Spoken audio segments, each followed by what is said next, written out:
tahunya itu koperasi itu harus ada laporan segala macam, ada sisa hasil usaha namanya Pak. Uang sisanya itu misal nih dapatnya kecil lah, misalnya di angka 10 juta dalam 1 tahun keuntungan bersih, itu nanti ada untuk pembagian karyawan Pak, apa anggota tetap Pak.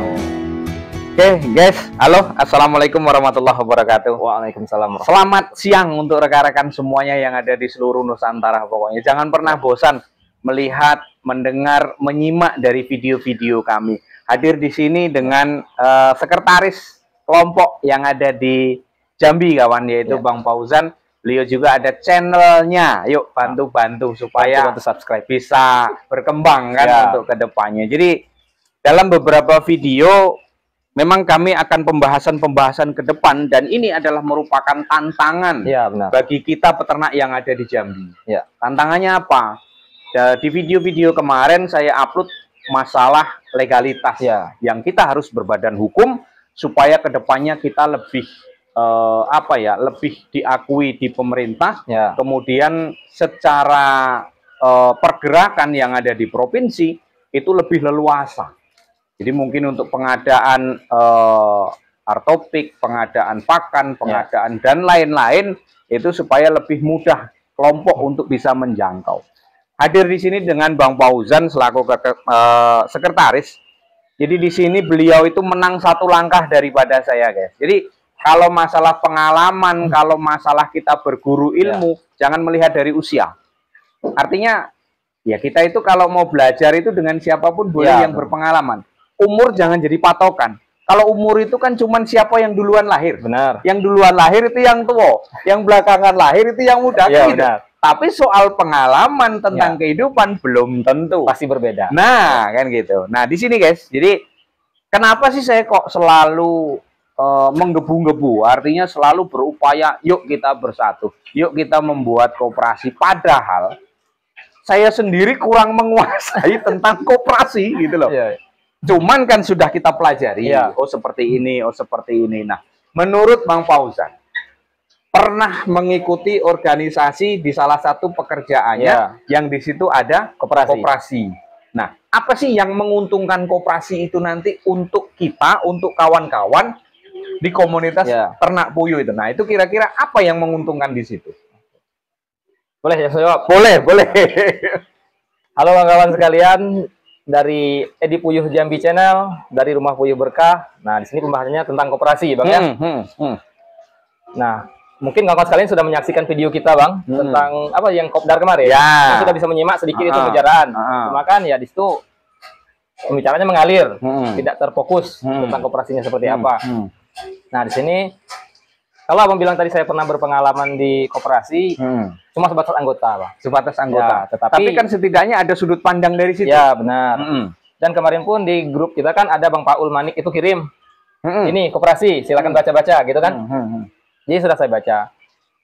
Jadi gini Bang, memang sepatutnya yang namanya kelompok, apalagi kelasnya komunitas itu punya legalitas.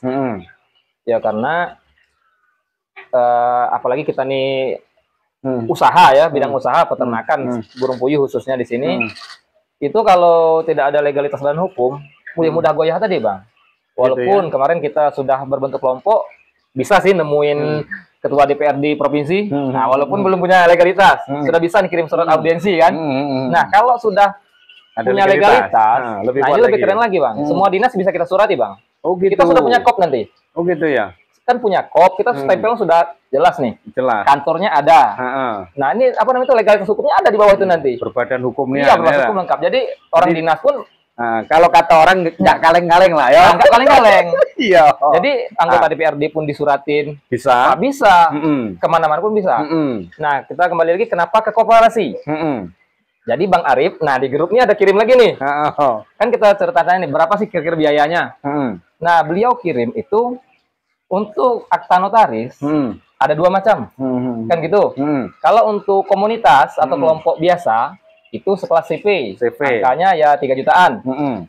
Tetapi kalau untuk koperasi itu kelasnya perusahaan PT, itu beda lagi. Angkanya 6 jutaan. Waduh. Nah, kan itu yang disampaikan beliau di grup.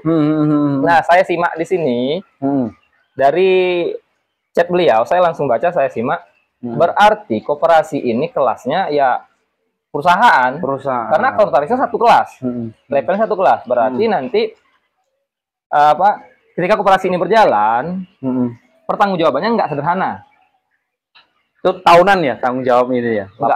Enggak tahunan. Ini ada undang-undangnya, Bang. Oh gitu. Anggotanya pun dilindungi undang-undang. Nah, jadi seperti ini. Kalau pendirian koperasi itu bisa perorangan. Kalau sekarang bisa minimal 9 orang bisa mengajukan nih, kelompok 9 orang bisa mengajukan. Kalau kita ke dinas koperasi dulu. Dinas koperasi dulu. Dapat surat dari dinas koperasi baru kita ajukan akta notarisnya. Kan gitu langkahnya. Nah, kenapa kita ke koperasi? Nah, itu karena kayak gini, Bang, kalau kita untuk sebatas komunitas, masalahnya di awal tadi, perbincangan kita di awal tadi, domisili kita ini lintas kabupaten kota, Bang.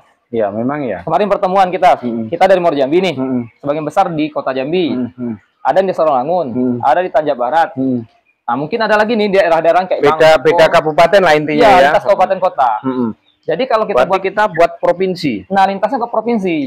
Berarti kita induknya ya. Nah gitu. Jadi nanti maksudnya berarti nanti bisa buka cabang koperasi kita itu bisa di daerah kabupaten. Ya. Oh gitu. Nah, keuntungannya jika memang benar koperasi ini nanti berhasil kita buat. Kan di awal pernah saya telepon Abang tuh waktu kita masih baru-baru, masih dihajar telur terus nih kan, masih goyang lah.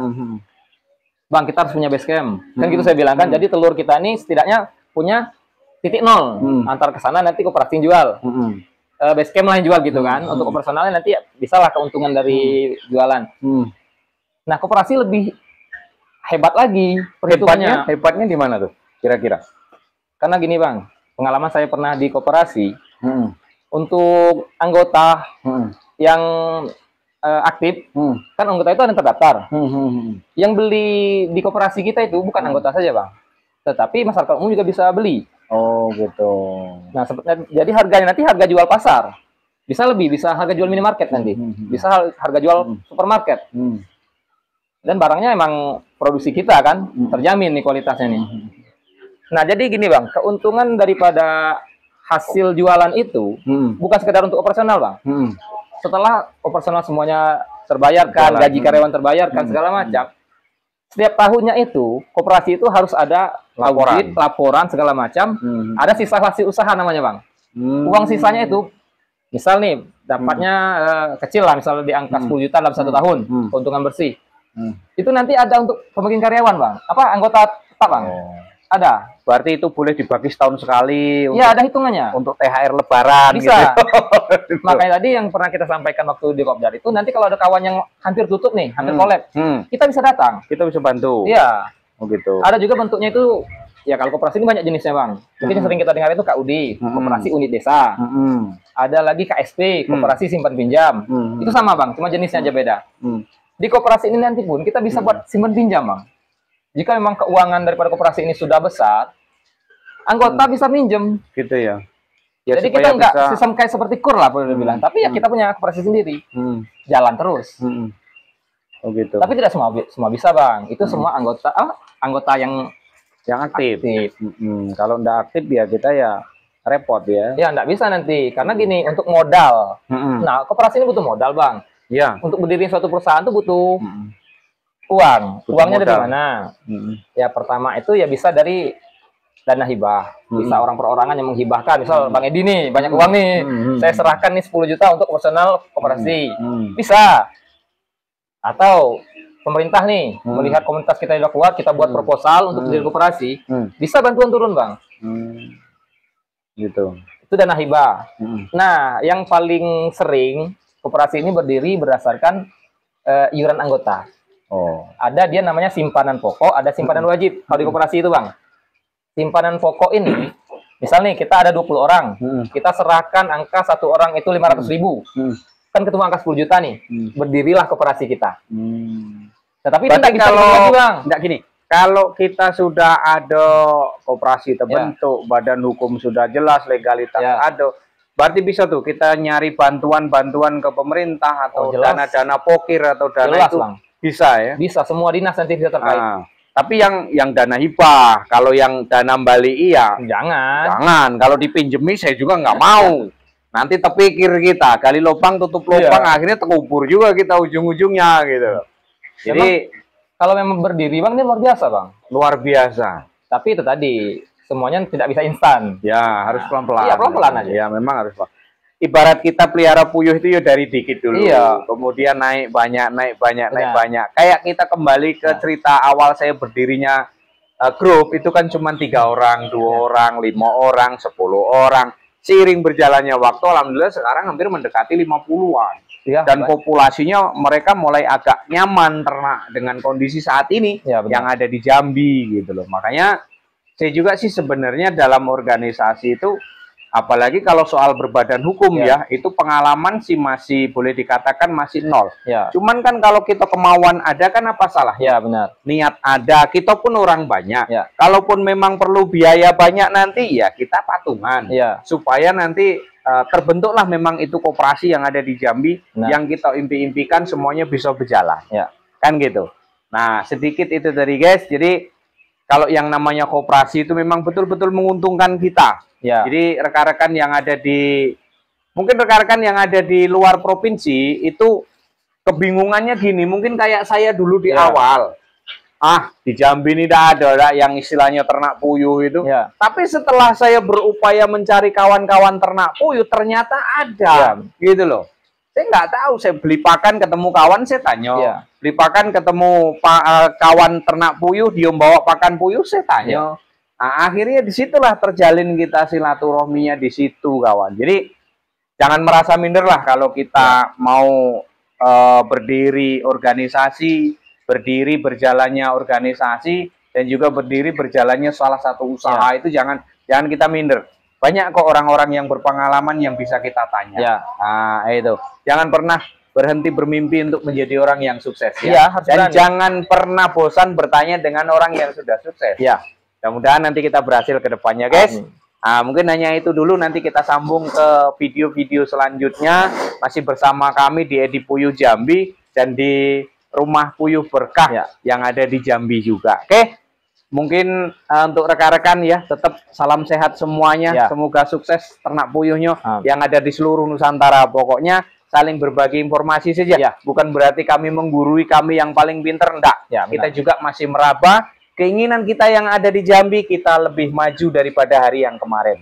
Oke, mungkin hanya itu, kurang lebih mohon maaf. Wassalamualaikum warahmatullahi wabarakatuh.